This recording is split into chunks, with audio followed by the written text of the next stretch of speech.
Greetings from Malaysia. My name is Madeline. I did my second internship in Melaka, Malaysia, which is my hometown. I did my internship in DoubleTree by Hilton, Melaka. DoubleTree by Hilton, Melaka is a 5-star hotel. The hotel itself offers 273 rooms, included a luxurious residential suite. The hotel also offers an infinity pool, a fitness center, a kids club, sauna, and steam rooms. The hotel is mainly targeting leisure guests. However, from time to time, the hotel has actually accepted 2 huge conference events during the last 2 months. In this video, I'll be talking about the journey of my internship and my learning and objectives, how do I meet them, what kind of difficulties I have, and I'll be also analyzing my SWOT analysis. So let's get started. To be specific, I did my 6-month internship in the Human Resource Department. My main role is usually related to team members' relations. What I usually do is I need to came up with different kind of proposals to create activities that has been assigned by Hilton Property itself. For example, the Global Week of Services. Global Week of Services is an event that provides the opportunity to worldwide team members to let them participate in the local events in order to create a positive and lasting impact. That's why we say travel for purpose. And also, I have been really lucky as I have been given the opportunity to step into a meeting with our care community and explain to them what kind of event I would like to have, and I lead the project by myself. Moving on, I have also been taking part in designing posters, decorating team members' facilities, and editing videos. To have a look on one of my edited videos, please do find the link at the description below. So let's have a look at my poster now.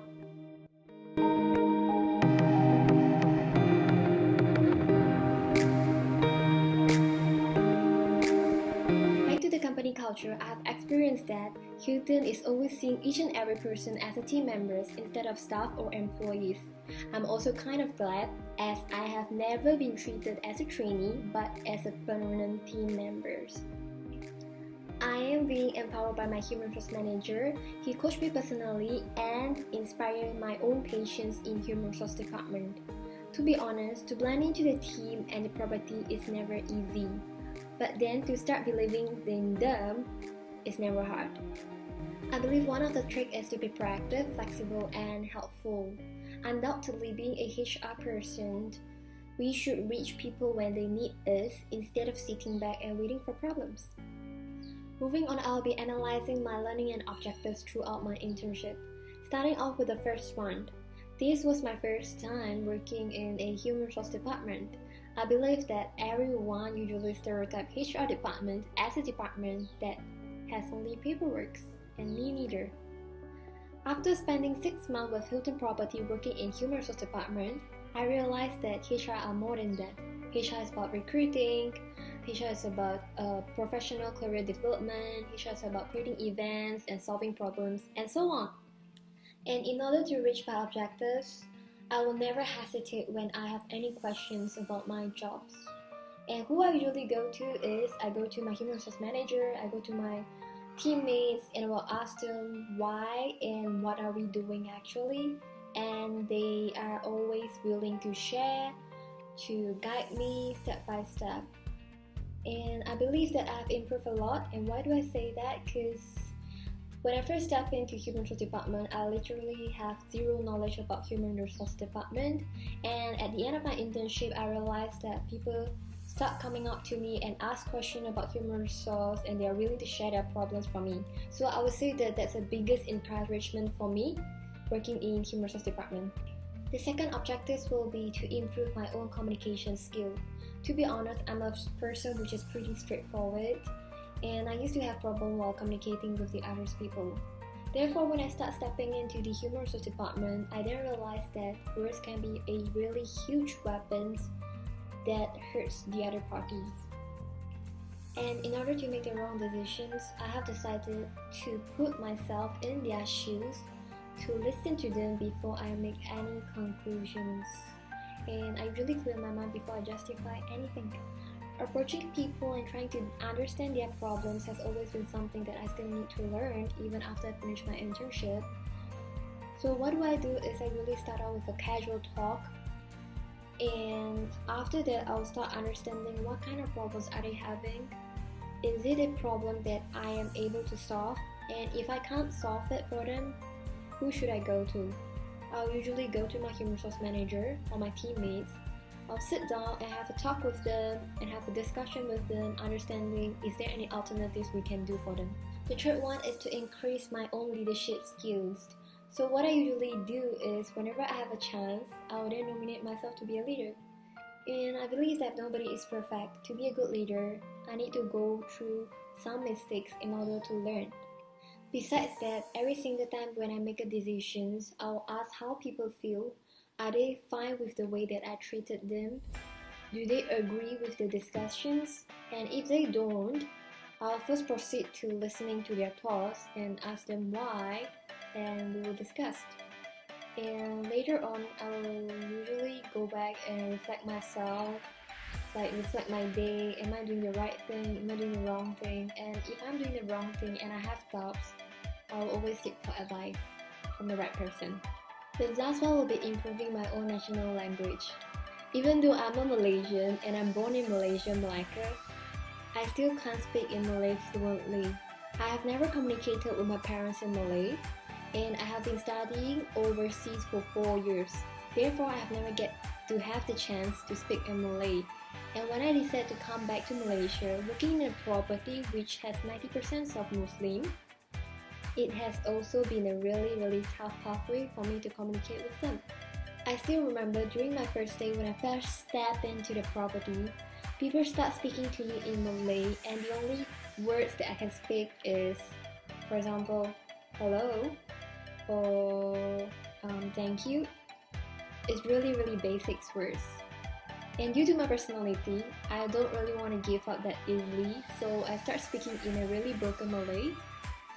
To be honest, people do laugh at me from time to time, but I think that's a way to learn, as when people laugh, you know where you make mistakes and you learn.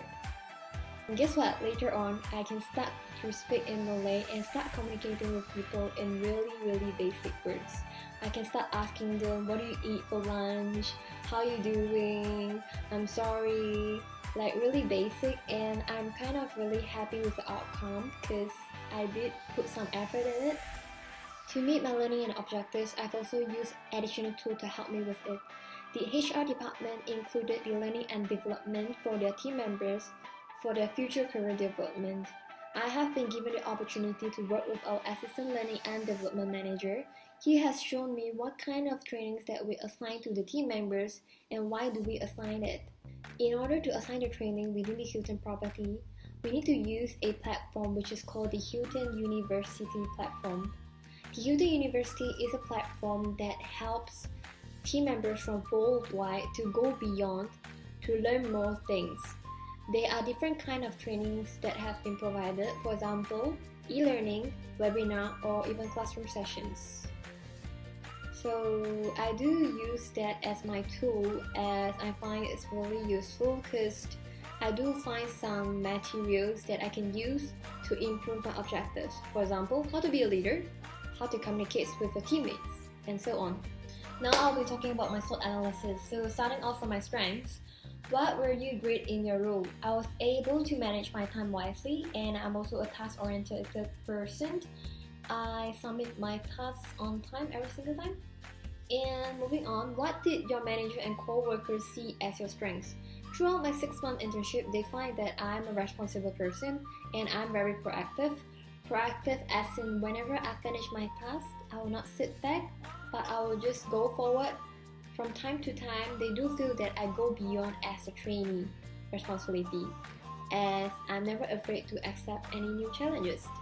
So what do I love to do? I love to spend time on finishing my tasks individually, as my roles such as designing and editing allow me to work individually, and these are where my ideas generated from. And I mainly love to be a leader and lead my own project confidently. And when did you shine? I shine when I have the opportunity to lead the whole team running the projects that I have suggested. Since it is my project, I usually coach the team and explain the ideas to them as a leader. What made you stand out from your co-workers? I would say that I have a really creative mind. in me as I'm always able to think from different angles. Undoubtedly, being creative is one of the most important elements while designing, editing, and leading team members' relations project. And moving on will be my weakness. So the first one will be, what did you have difficulties with and why did you have these difficulties? I usually have difficulties in hiding my own emotions. So to be more specific, when I'm stressed or panic or I'm being serious, the emotions will actually show on my face. In my opinion, me having this kind of difficulty is because I still need to learn and find out the way to handle my own stress. What did your manager and co-workers see as your weakness? My co-workers usually will not try to assign me any task last minute, as they know if they do, I will screw everything up. Which means I will start making mistakes, I'll be really panicked, and they know that when I start panicking, nothing will work. And besides that, they also see that I'm a person which is not that strong in calculations. What type of work did you avoid because you didn't like performing it? I usually try to avoid tasks that are related to calculations. As I said before, I am not really a calculative person. I might take a while to calculate an easy calculations if I compare to the others. But I'm a person which is pretty in details, I guess. And what were your co-workers better at? My co-workers are better at running the HR operations as they have been working in the industries for a few years. They are also very good at controlling their own emotions and solving people's problems, and they are always confident. For opportunities, the first one will be, what classes could help me out for my weakness? To be honest, for the emotions part, I think the only thing I can do is to face the challenge. But then to calm myself down, probably go for yoga classes or something else to calm myself down mentally. And do you have a mentor that you trust and you can go for advice? Yes, I do have a really good mentor, which is my human resource manager. I have a really great relationship with him, and he's usually the one to assign tasks directly to me. Whenever I feel lost on job or on my personal matters, I will always seek for his advice because he usually understands me and he always gives me the best advice that I can proceed with. And I actually trust him very much. I will now be talking about my threats. The first one is, were any of your co-workers competing with you on your role or your projects? To be honest, back then, a few months ago, I'm not the only trainee within the human resource department. There's the other trainee and she's having different kind of phrase from me. I'm Chinese and she's Malay. No racist, but we do have few barriers in between when it comes to ideas on projects. The second one is, what personal or professional challenges did you face that prevented you to meet your goals? As I said before, I'm not the only trainee and I'm also a pretty straightforward person. My colleague is a person that usually speaks in a very harsh way, and I'm a person who loves to guide people through step by step. Due to these reasons, we are actually not having a great time. From time to time, we actually have conflicts in between, and since we are both adults, we decided to sit down and have a talk and discuss. And at the end of the day, we are both proud of ourselves because we managed to solve the problems instead of fighting non-stop.